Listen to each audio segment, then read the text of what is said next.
تابستون چیزی میدونید؟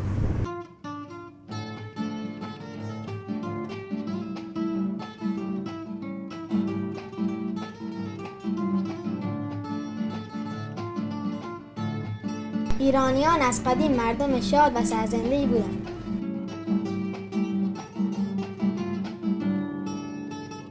از هر فرصتی برای برگزاری جشن و محبت هم استفاده می‌کردند.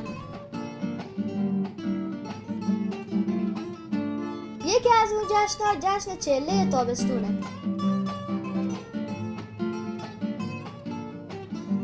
که برای گرامی داشته طولانی ترین روز سال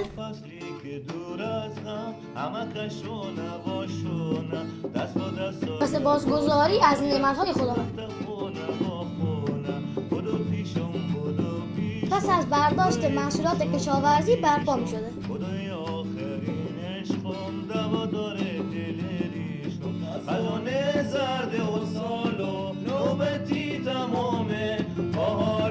توی این تابستون گرم برای همه هموطنان آرزوی دلگرمی دارم. جشن تموز مبارک بهار از راه رسیده زندگی چه جونه